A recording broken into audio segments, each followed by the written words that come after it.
이번 동영상에서는 스팍에 대한 간단한 소개를 하도록 하겠습니다.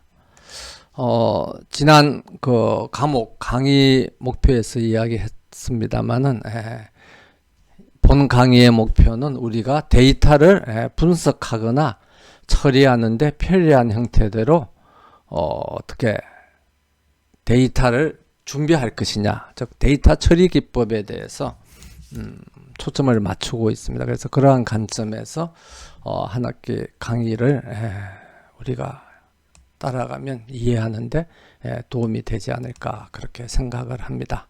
그러면 우리가 일상생활에서 어떤 종류의 데이터를 마주치게 되느냐?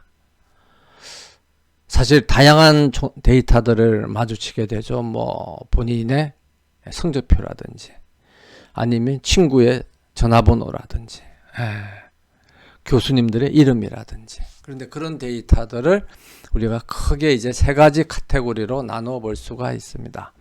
그래서 첫 번째는 우리가 가장 쉽게 이때까지 익숙해진 데이터로서 스트럭처드 데이터, 그러니까 파일이나 표로 우리가 나타낼 수 있는 그런 데이터들이죠.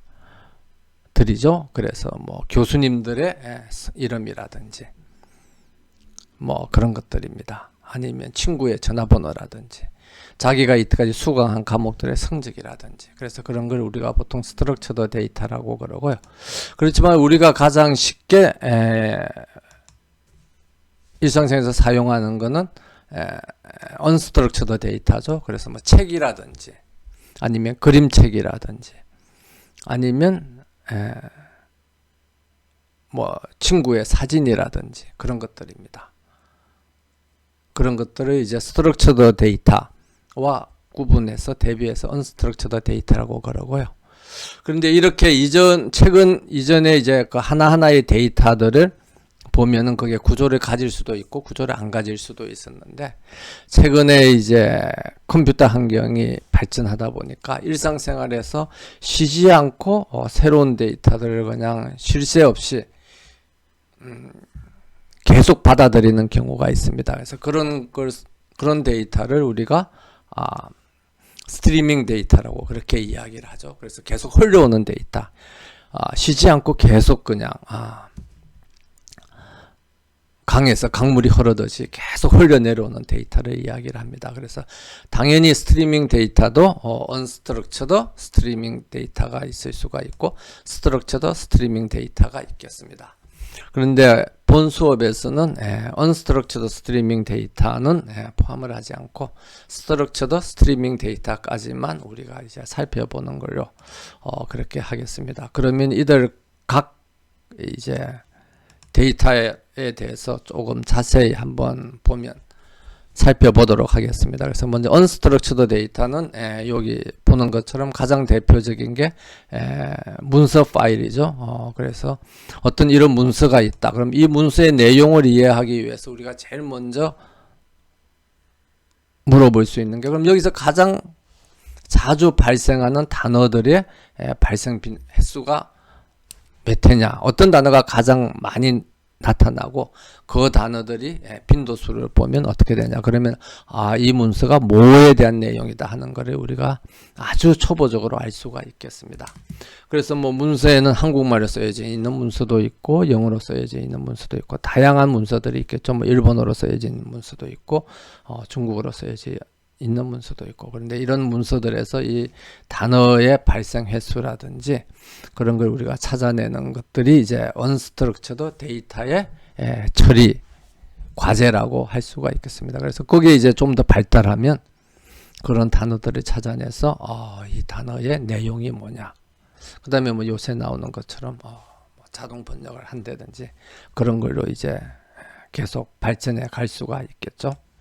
그래서 이게 이제 언스트럭처드 데이터들이고, 그 다음에 이제 하는 게 스트럭처드 데이터라고 할 수가 있겠습니다. 그래서 스트럭처드 데이터는 여기 보는 것처럼 어떤 이제 주문이 이렇게 매일 이제 들어오는데, 여기서는 2016년 10월 2일 날 이런 주문들이 쭉 들어오고 있습니다. 그래서 뭐 16번 주문에서 28개, 15번 주문이 22개, 2번 주문이 10개, 뭐 이렇게 쭉 들어오죠. 그러면 여기에 각 메뉴 번호별로 가격이 이름이 뭐고 뭐 가격이 얼마인가 있으면 2번 주문이 예를 들어서 이렇게 들어왔다 그러면 2번 주문의 가격이 16,000원이다. 그러면 전체 주문의 가격은 16,000원 곱하기 10개가 들어왔으니까 얼마죠? 16만원. 이렇게 해서 전체 주문의 가격을 우리가 계산을 할 수가 있겠습니다. 그래서 이렇게 우리가 어떤 이 표를 가지고 구조를 가지고 있는 데이터들을 스트럭처드 데이터라고 그러고요. 그런 스트럭처드 데이터를 처리하는 것이 사실은 이전에 우리가 데이터 처리를 하는 데 있어서 가장 관심이었고 많이 사용한 기법들이었습니다. 그 다음에는 스트리밍 데이터에 대해서 이제 살펴보도록 하겠습니다. 스트리밍 데이터도 스트럭처드 데이터에 스트리밍 데이터가 있을 수가 있고 스트럭처를 가지고 있지 않은 언스트럭처드 스트리밍 데이터가 있을 수 있다 그랬죠. 그래서 이번 강의에서는 스트럭처드 스트리밍 데이터에 대해서만 먼저 이제 살펴보고 언스트럭처드 스트리밍 데이터는 그 강의의 범위에 포함하지 않는 걸로 그렇게 하겠습니다. 그래서 예를 들면 이런 이제 데이터들이 쭉 흘러 들어오는데 여기 보면 각 필드별로 뭐 어떤 내용이냐면 첫 번째는 메시지 타입이고 그 다음에는 트랜스미션 타입이고 쭉 해서 뭐 에어크래프트 아이디고 비행기 번호 헥사 아이디 그 비행기의 16진법으로 나타낸 그 아이디 특수한 남발을 나타내는 거고 뭐 쭉 이렇게 해서 날짜나 시간 그래서 날짜나 시간에 따라서 뭐 여기 고도라든지 위도라든지 뭐 경도라든지 이런 데이터들이 쭉 흘려 들어옵니다. 그래서 이것도 구조는 가지고 있죠. 구조는 가지고 있지만 이게 그냥 쉬지 않고 쭉 이제 흘려 들어올 때 어떤 대상물이 시간별로 어떻게 이동하냐, 그 비행기가 그러니까 어떤 위도와 경도로 이렇게 이동하느냐 하는 거를 알고 싶다. 그러면 제일 처음에 이제 뭘 해야 되겠죠? 여기 있는 것처럼 똑같은 헥사 아이디가 같은 것끼리 이렇게 찾아내서 쭉 이렇게 해서 거기서 이제 여기 있는 위도와 경도 데이터가 어디 있는지를 찾아내야 되겠죠. 그럼 이게 몇 번째 필드인지 찾아내 가지고 뭐 여기는 다 거의 뭐 빈칸으로 돼 있고 여기는 보면 뭐 아마 이게 위도인 것 같고 이게 경도인 것 같습니다. 그러면 이런 위도와 경도를 찾아가지고 시간에 따라서 이게 어떻게 변화하는가를 이렇게 쭉 계산을 하면 그 어떤 대상물이 어디로 흘러가는지 이렇게 찾아낼 수가 있겠죠. 그럼 우리가 자동차의 내비게이션처럼 비행기도 이제 어디로 흘러가는지 그 지도 위에 이제 표시할 수 있게 되겠습니다. 그러면 이런 데이터를 처리하기 위한 기법들로서는 뭐를 사용했느냐? 그러면 unstructured 데이터는 구조가 없기 때문에 프로그래밍을 할 수밖에 없어요. 그래서 여기서 보면 이 자바 프로그래밍을 이제 예제를 든 건데 그래서 어떤 자바 프로그램에서 우리가 어떤 단어가 몇 회 발생했느냐 하는 거를 뭐 알아내기 위해서는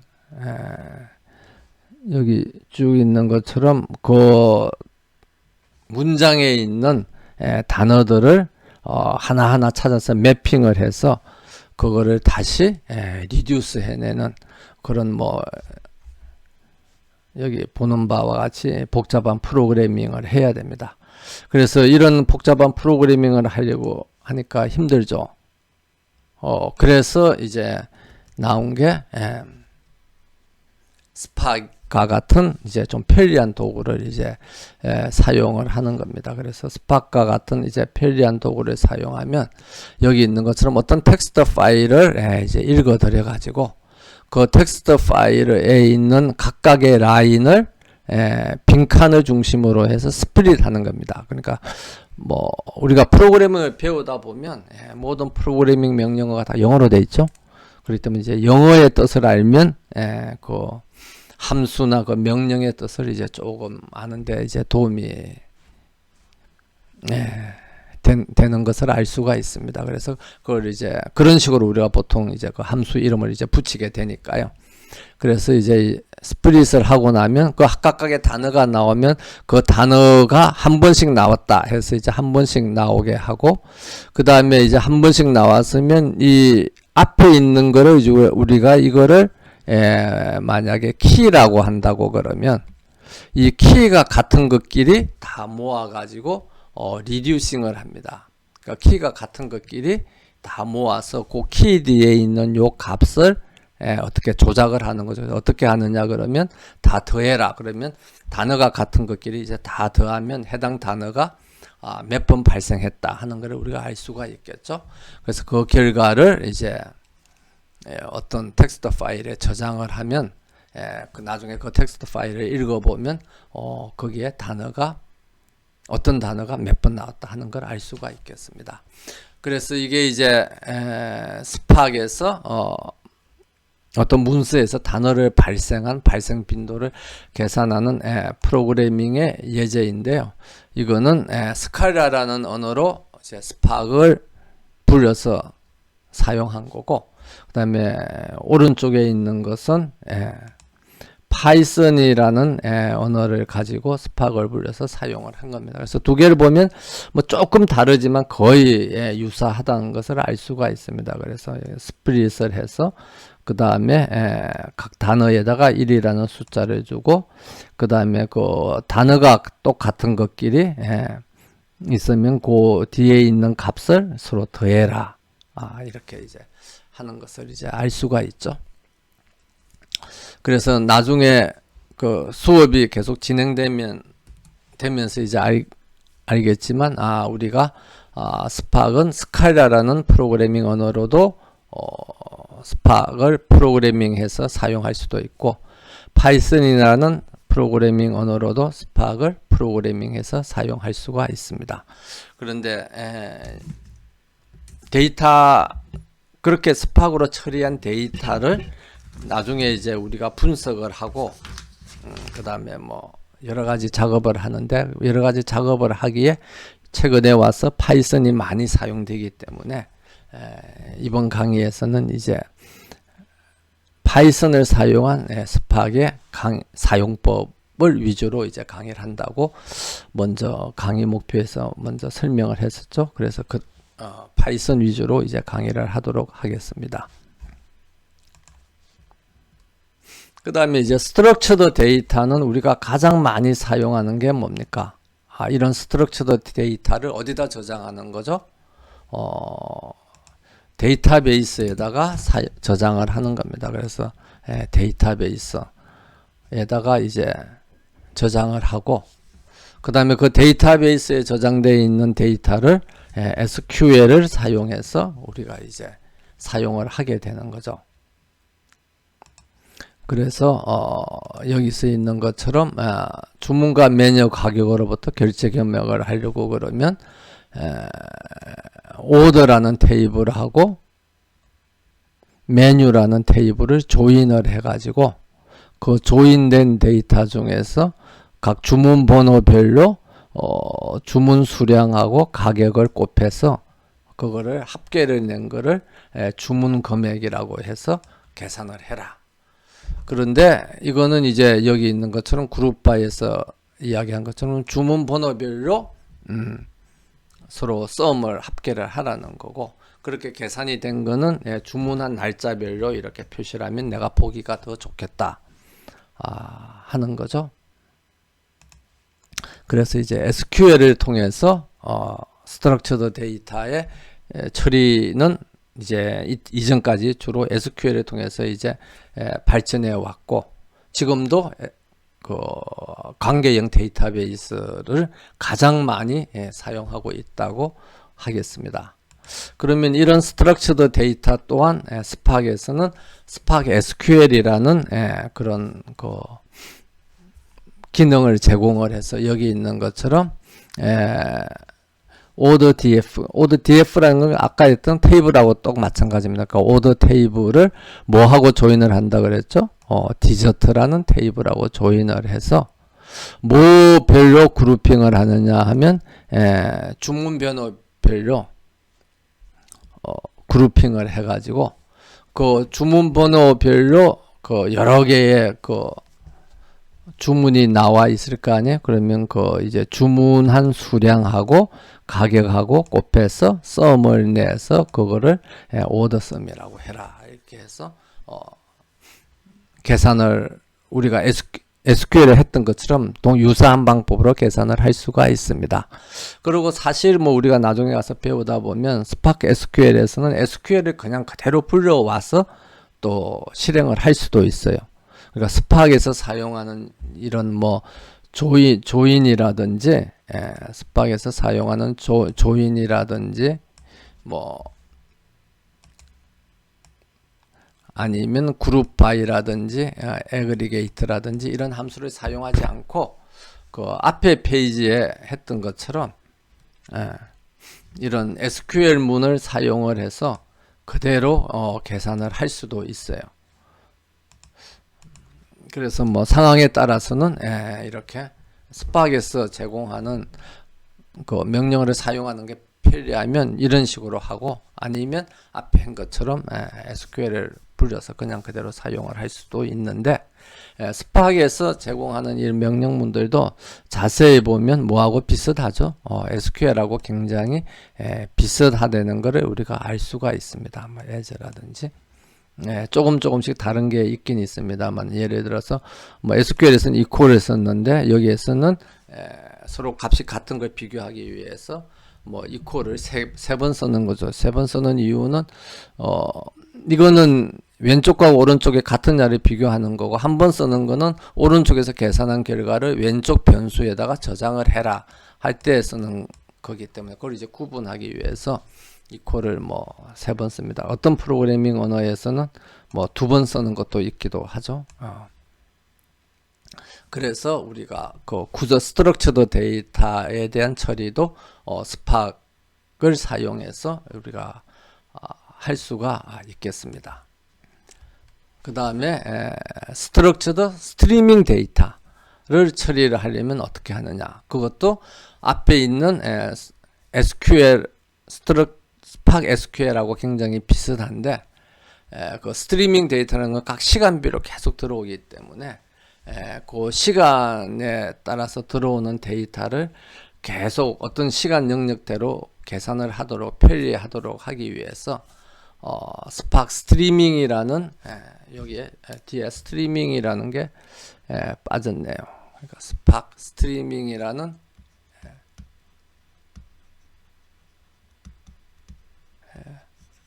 스팍 스트리밍이라는 그런 기능을 사용해서 유사한 방법으로 계산을 할 수가 있습니다. 그래서 여기에 나와 있습니다만은 그 셀렉트해서 어떤 필드들을 선택을 하고 그래서 거기서 뭐 어떤 값들별로 그룹핑을 하고 뭐 어떻게 계산을 하고 이렇게 하면 그 해당되는 비행기가 시간이 지남에 따라서 어떻게 진행된다 하는 거를 우리가 그 처리를 할 수 있게 되겠습니다. 그래서 이런 그 기능들을 우리가 살펴보는 이유는 그 스팍은 앞에서 이야기한 세 종류의 데이터, 그러니까 스트럭처드 데이터, 언스트럭처드 데이터, 스트럭처드 스트리밍 데이터를 모두 다 한 언어로 한 도구를 가지고 다 처리할 수 있기 때문에 굉장히 사용이 편리하다는 거죠. 그래서 스팍은 어떻게 보면 그 단지 스트럭처드 데이터를 처리하기 위한 데이터가 뭐죠? 가장 대표적인 게 SQL이죠. 그러니까 SQL과 같은 4세대 언어라고 할 수가 있는데, 다만 SQL은 스트럭처드 데이터, 구조가 있는 테이블에 저장되어 있는 데이터만 저장할 수 있는데, 거기에 반해서 스파크는 모든, 그러니까 unstructured 스트리밍 데이터는 빼고 나머지 unstructured 데이터, structured 데이터, structured 스트리밍 데이터 세 종류의 데이터를 모두 처리할 수 있는 그런 언어이기 때문에 우리가 스파크를 사용해서 하면 어떤 종류의 데이터가 들어오더라도 그걸 한꺼번에 한 번에 처리를 할 수 있고, 그 처리 결과들을 또 서로 결합해 가지고 같이 사용할 수 있다는 그런 장점이 있겠습니다. 그러면 스파크에서 데이터의 조작 단위를 살펴보도록 하겠습니다. 스파크는 이제 데이터를 처리할 때 처리 대상이 되는 단위를 뭐라고 그러냐 그러면 데이터셋이라고 그렇게 이야기를 합니다. 그래서 우리가 단어에서 알 수 있는 것처럼 이게 셋이거든요. 집합이기 때문에, 그러면 그 셋을 구성하는 개개를 뭐라 그러냐면 엘리먼트 또는 원소라고 그렇게 이야기를 합니다. 그래서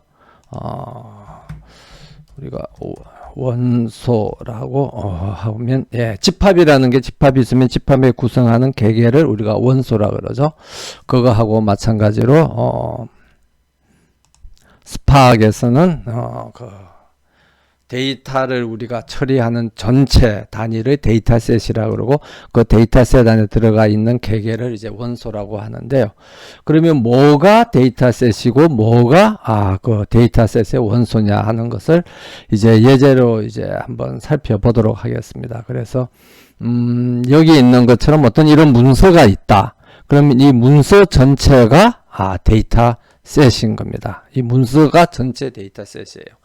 그러면 뭐 100페이지짜리 문서가 있다 그래도 그게 하나의 데이터셋이고, 10,000페이지짜리 문서가 있다 해도 그게 하나의 데이터셋이고, 한 줄짜리 문서가 있다 해도 그것도 하나의 데이터셋입니다. 그러면 그 데이터셋에서 뭐가 원소냐 하면 이 각각의 이 라인 한 줄, 한 줄이, 각각의 줄이 원소가 되겠습니다. 그래서 예를 들면 이 예제에서는 원소가 몇 개 있죠? 하나, 둘, 셋, 넷, 다섯. 5개 있다고 할 수 있겠지만 요게 중간에 빈 줄도 하나 있죠. 그래서 빈 줄까지 포함하면 5개가 아니라 6개의 원소로 구성된 데이터셋이다. 이렇게 이제 이야기를 할 수가 있겠습니다. 근데 만약에 이렇게 그 문서가 아니고 한 줄에 글자 하나씩만 우리가 나열을 해 놓은 그런 이제 문서를 만들었다. 아니면 그런 데이터셋이 있다. 그러면 여기 있는 것처럼 이것도 하나의 데이터셋입니다. 그러면 여기서는 원소가 뭐가 원소냐 하면 요 하나, 이게 이제 원소가 되는 겁니다. 그래서 이 한 단어, 각각의 단어가 원소가 되는 거죠. 그러니까 요 앞에서는 이게 원소가 뭐가 원소느냐 하면 한 줄, 한 라인이 원소였는데, 여기서는 하나의 단어가 원소가 되는 거죠. 왜 그럼 그렇게 틀리느냐 그러면 요 앞에서는 문장을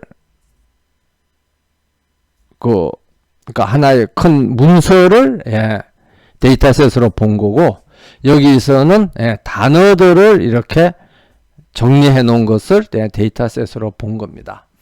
그 다음에 이제 여기 있는 것처럼 예를 들면 어떤 글자가 몇 번 일어났다, 발생했다. 아파치가 한 번 발생했고 스파크라는 게 2번 발생했다고. 그래서 우리가 1억 데이터를 정리해 놓은 어떤 자료가 있다. 그러면 이것도 하나의 데이터셋인 겁니다. 그럼 여기서는 원소가 뭐냐면 이거 2개의 데이터로 결합된, 우리가 이런 걸 뭐 레코드라 그러죠. 레코드가 원소가 되는 겁니다. 그래서 아파치 1이 한 원소이고, 그 다음에 스파크 2가 하나의 원소가 되는 겁니다. 그래서 그 스파크에서의 데이터셋이라는 거는 우리가 어떤 분석을 하고자, 처리를 하고자 하는 그 대상을 데이터셋이라 하고, 그 안에 들어가 있는 개개를 원소로 하는데, 원소는 여기서 보는 것처럼 하나의 문장이 원소가 될 수도 있고, 아니면 하나 각각의 단어가 원소가 될 수도 있고, 아니면 여기 있는 것처럼 레코더, 그걸 뭐 예를 들면 보통 리스트라 그러죠. 리스트 또는 배열, 뭐 데이터 구조에서는 리스트 또는 배열 또는 테이블이나 RDB에서는 튜플이라고 그러기도 합니다. 그래서 이런 차이에 대해서는 우리가 좀 이따가 자료 구조를 할 때 다시 공부하기로 할 것이니까 지금은 잠깐 제쳐두고요. 요런 레코더 구조를 갖는 여러 개, 그러니까 여기서는 칼럼이 몇 개죠? 칼럼이 1개, 칼럼이 2개가 되는 겁니다. 여러 칼럼으로 구성되어 있는 레코더도 하나의 원소가 될 수 있다. 우리가 이렇게 생각을 하면 되겠습니다. 그래서 이런 데이터셋을 처리하는 게 이제 스팍인데, 스팍에서는 이런 데이터셋을 뭐라 그러냐 그러면 RDD라고 부릅니다. 그래서 이게 RDD가 뭐의 약자냐 하면 나중에 이제 우리가 보다 자세히 공부할 때 다시 공부하겠지만, 두 번째 D는 distributed, 분산이라는 뜻이고, 그 다음에 D는 데이터셋이고, 그럼 앞에 있는 R은 뭐냐면 resilient라고 그럽니다. 한글이 나오네요. resilient, distributed dataset. 그래서 resilient라는 거는 이게 잘 없어지지 않는다는 거죠. 그래서 왜 없어지지 않냐 그러면, 스팍은 데이터가 손상이 돼도 그걸 다시 복구할 수 있는 그런 능력을 갖고 있기 때문에 자기들이 이제 리지리언트하다. 그래서 RDD라고 그렇게 부릅니다. 그래서 이게 이제 스팍의 초창기에 이제 대상으로 했던 데이터셋인데, 최근에 와서는 여기 있는 것처럼 이렇게 여러 개의 칼럼으로 구성되어 있는 데이터들을 처리하는 데 있어서 가장 효과적인 게 우리가 데이터의 종류에서 살펴봤듯이 관계형 데이터베이스 RDB에서 사용하는 테이블이거든요. 그래서 그럼 우리도 데이터를 그런 식으로 구성을 해서 처리하는 게 좋겠다 해서 스팍에서 또 그런 유형의 데이터도 처리할 수 있도록 기능을 보강했는데, 그거를 뭐라 그러냐 그러면 그거를 데이터 프레임이라고 그렇게 이야기를 합니다. 그래서 그럼 뭐가 이제 데이터 프레임이냐 하면, 데이터 프레임은 RDB의 테이블하고 굉장히 유사합니다. 그래서 RDB의 테이블하고 굉장히 유사한데, 보면 이제 여러 개의 칼럼으로 여기 보면 뭐 에브리지 인컴이 있고, 각 가게에 집이 건축한 지 몇 년 정도 되었느냐, 그 다음에 뭐 집의 값이 얼마냐 하는 이런 여러 개의 하나, 둘, 셋, 넷, 다섯, 6개 칼럼으로 구성되어 있는 데이터가 있다. 그러면 이거를 우리가 RDB에서는 테이블이라 그러죠. 그런데 스팍에서는 그거를 데이터 프레임이라고 그렇게 부릅니다. 그 다음에 뭐 파이썬에서도 데이터 프레임이라고 그러고, 특히 R에서도 데이터 프레임이라고 그럽니다. 그래서 데이터 프레임은 데이터를 분석을 주 목적으로 하는 툴들, 그러니까 파이썬이라든지 R이라든지 그런 쪽에서 여러 개의 칼럼으로 되어 있는 데이터들을 뭐 분석을 해서 상관 분석을 한다든지 뭐 회귀 분석을 한다든지 여러 가지 그런 분석을 할 때 가장 많이 쓰는 데이터의 저장 방법이라고 그렇게 생각을 하면 되겠습니다. 그래서 뭐 안에 들어가면 좀 자세히 보면 테이블하고 조금 다른 게 있긴 있습니다만, 그 다음에 파이썬의 데이터 프레임하고 R의 데이터 프레임, 스팍의 데이터 프레임하고 R의 데이터 프레임하고 뭐 조금 처리함이 있으면 미묘한 차이는 있습니다만은 지금 단계에 있어서는 서로 다 똑같은 거다. 그러니까 데이터 프레임이 뭐냐 그러면 테이블이다. 테이블이 뭐냐 하면 여러 개의 칼럼으로 구성되어 있는 데이터들을 나타내는 하나의 방법이다. 데이터 구조이다. 이렇게 우리가 이해를 하면 되겠습니다. 그래서 그러면 우리가 스팍을 통해서 데이터 처리 공부를 하게 될 텐데, 그럼 그걸 하기 위해서 어떤 지식이 필요한가 하는 것을 이제 잠깐 살펴보면요. 여기 있는 것처럼 데이터 처리 단위를, 데이터 조작의 단위를, 아니면 데이터 관리의 단위를 뭘로 하느냐. 그래서 그것들이 어떤 특징이 있느냐 하는 자료 구조에 대한 지식이 필요합니다. 그래서 가장 대표적인 자료 구조라 그러면 뭐 리스트라든지 배열이라든지 이런 게 있는데, 그런 자료 구조에 대한 지식이 좀 있어야 아까 이야기했던 데이터셋이라든지 데이터 프레임이라든지 그런 데 대한 것을 이제 쉽게 이해할 수가 있고요. 그 다음에 또 조금 전에 이야기했다시피 데이터 프레임은 관계형 데이터베이스에 테이블하고 거의 다 똑같다고 이야기를 했죠.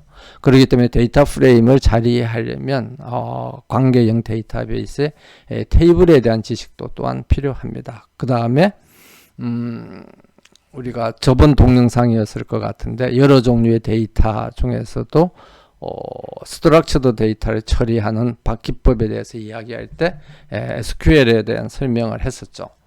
그래서 우리가 구조를 가지고 있는, 그러니까 그 행과 열로 구성된 그런 이제 데이터들을 조작하는 데 있어서 가장 효과적인 도구가 뭐냐 그러면 관계형 데이터베이스고, 관계형 데이터베이스에서 사용하는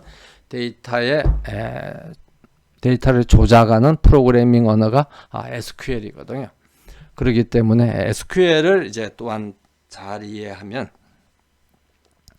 우리가 그 스팍에서 여러 유형의 데이터들을 어떻게 처리하느냐 하는 것을 이해하는 데 도움이 되겠습니다. 그래서 아마 그 강의 진도에서 잠깐 살펴봤듯이 이런 그 데이터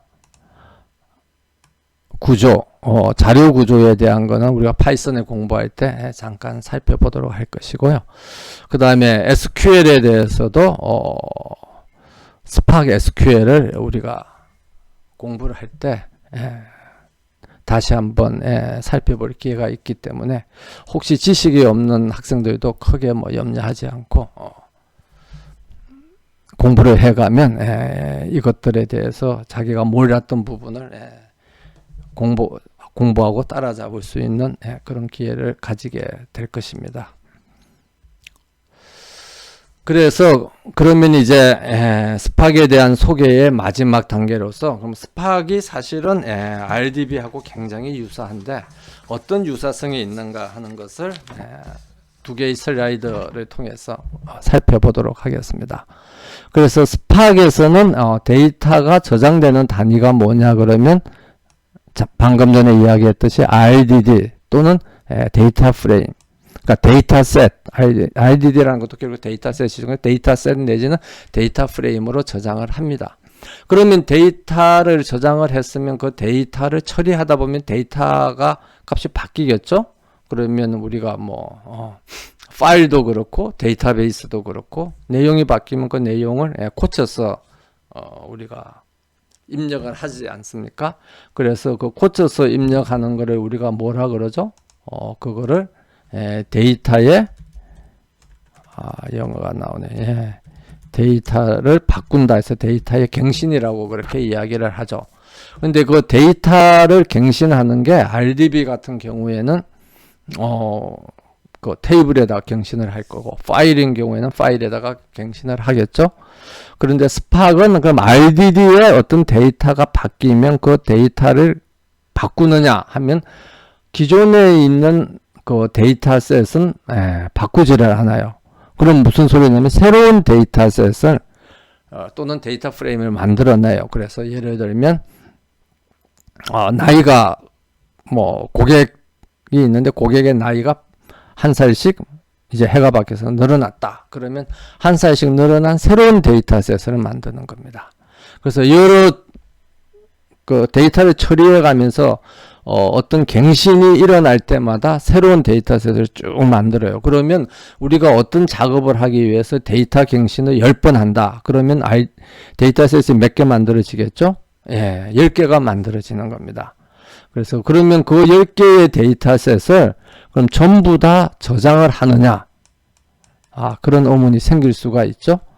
그런데 그럼 그걸 만약 또 전부 다 저장을 한다고 그러면 어떻게 되겠습니까? 저장하기 위한 공간이 굉장히 많이 필요하겠죠. 그럼 뭐 비효율적이지 않느냐 하는 그런 이야기가 나올 수가 있습니다. 그래서 당연히 너무나 비효율적이다. 그런 이야기가 나오는데 그렇지 않은 거는 저장을 안 한다는 겁니다. 저장을 안 해요. 그럼 저장을 안 하면 어떻게 하느냐? 그러면 우리가 데이터를 이렇게 바꿔갈 때, 변환을 할 때 이 변환하는 작업을 실행을 안 해요. 실행을 안 하고 가만히 뒀다가 언제 실행을 하느냐 그러면 주 기억 장치에서 한꺼번에 쫙 실행을 합니다. 그럼 중간에 바뀌는 값을 어디다 저장할 필요가 없죠. 왜냐하면 한꺼번에 이렇게 줄을 서 가지고 쭉 하니까. 그래서 중간에 만들어지는 거는 저장하지 않고 한번 만들고 다음 데이터셋을 만들기 위해서 사용하고 난 뒤 없애버리는 거예요. 그래서 그럼 뭐만 저장하느냐 하면 맨 마지막에 만들어진 데이터셋만 저장하거나 그거를 출력해서 우리가 사용하는 겁니다. 그러니까 맨 마지막에 만들어진 데이터셋만 저장이 되거나 외부에 출력이 되고 중간에 만들어진 데이터셋들은 다음 데이터셋을 만들기 위해서 사용이 되고 없어지는 거라고 우리가 이렇게 이야기를 생각을 하면 되겠습니다. 그렇기 때문에 스팍은 모든 연산이 어디서 이루어져야 돼요? 저장을 안 하니까 여기 있는 것처럼 주 기억 장치에서 이루어져야 됩니다. RDB를 생각하면 RDB에서 우리는 데이터를 갱신할 때는 어떻게 돼요? 저장을 하죠. 테이블에다 저장을 하는데 거기서 만약 우리가 데이터를 검색해서 사용을 한다. 검색을 해서 사용할 때는 뭘로 검색을 하느냐 그러면 SQL로 이렇게 사용을 하죠. 그래서 이렇게 SQL을 사용을 해서 데이터를 검색을 할 때는 SQL 문장 하나를 써서 우리가 원하는 결과를 뭐 이렇게 찾아내면 좋지만 만약에 우리가 원하는 결과를 찾아내기 위한 작업이 굉장히 좀 복잡하다. 그러면 우리가 RDB에서 어떻게 했습니까? 중간에 여러 개의 뷰를 만들어서 그 뷰에다가 결과를 저장해 놔놓고 그거를 이제 맨 마지막에 우리가 사용을 하는 거죠. 그런데 이 뷰는 뭐예요? 그 SQL에서 이야기했듯이 뷰는 가상 테이블인 겁니다.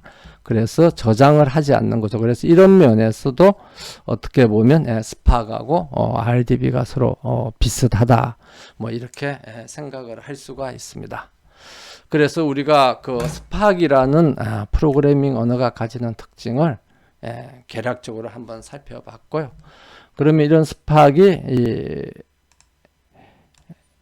실제로 그러면 우리가 스팍을 사용을 하려고 그러면 어떻게 사용을 하느냐 하는 것을 이제 살펴보기 위해서 스팍의 사용 환경을 보도록 하겠습니다. 그래서 여기 스팍에 보면 가장 핵심이 되는 게 스팍에 코어가 있어요. 그래서 코어는 뭘 이제 취급하느냐, 처리하느냐 하면 아까 이야기했던 데이터셋 RDD를 이제 처리하는 그 엔진이죠.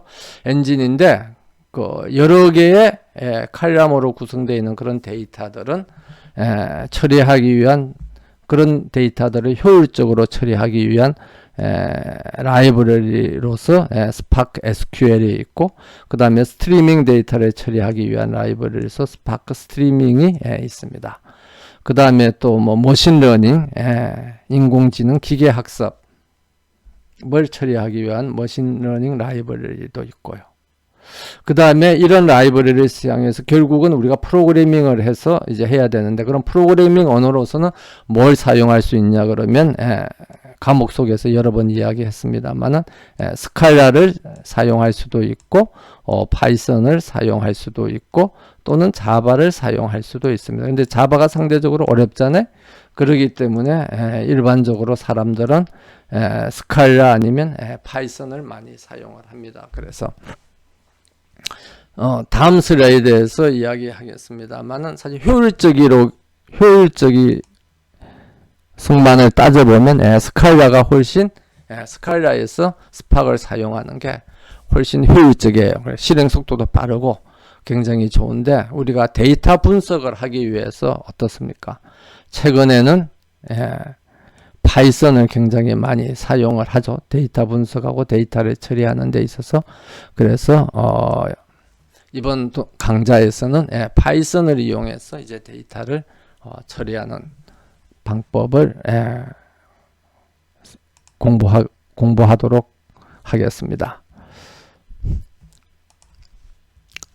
그래서 스팍을 이제 실제 실행 환경으로 보면 스칼라 위에서 스팍이 실행되는 경우하고 스칼라 위에서 스팍이 실행되는 경우하고 파이썬 위에서 스팍이 실행되는 경우인데 스칼라 위에서 스팍이 실행되는 거는 스칼라를 컴파일하면 빌드를 하면 자바 클래스가 만들어져요. 그래서 다른 말로 하면 자바 버추얼 머신 위에서 스팍이 실행이 됩니다. 그래서 자바를 사용해서 스팍을 프로그래밍 하나, 스칼라를 사용해서 스팍을 프로그래밍 하나, 결국은 뭐가 만들어지는 거죠?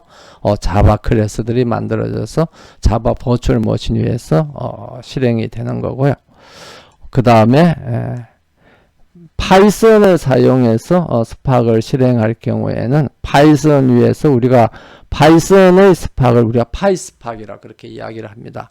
그래서 스칼라나 자바에서 사용하는 스팍과 이제 구분하기 위해서 여기서는 그냥 스팍이라 그러고 여기서는 파이스팍이라고 우리가 이렇게 이야기를 하는 거죠. 그래서 파이썬 위에서는 이제 파이스팍을 불러와서 이제 실행을 하게 되겠습니다. 그래서 여기까지 이제 스팍에 대한 스팍의 기능이라든지 스팍이 어떻게 실행되는 거라든지 하는 것들에 대해서 이제 개략적인 설명을 했고요. 그 다음에 이제 다음 동영상부터는 스팍을 이제 윈도우에서 어떻게 인스톨을 할 것이냐. 그래서 스팍을 윈도우에다가 인스톨하는 방법을 이제 소개하도록 하겠습니다. 그래서 근데 윈도우에서 인스톨 할 때는 스칼라를 사용할 경우하고 파이썬을 사용할 경우하고 이제 조금 다르게 점이 있는데 우리는 이제 파이썬을 사용한 파이스팍을 이제 설치하는 방법에 대해서 이야기를 하고요. 근데 사실은 내용은 크게 다르지가 않습니다. 거의 대동소이하고요. 그 다음에 경우에 따라서는 리눅스에서 사실은 실행하면 이게 오픈소스들이기 때문에 훨씬 편리한 점이 굉장히 많이 있죠. 그렇지만 이번 수업에서는 일단 학생들의 그 사용 편의를 위해서 윈도우에서 파이스팍을 사용하는 그 환경을 구축해서 우리가 실습을 하도록 하겠습니다. 네, 이걸로써 스팍에 대한 간단한 소개를 끝내도록 하고 다음 주에는 스팍 설치에 대해서 우리가 살펴보도록 하겠습니다.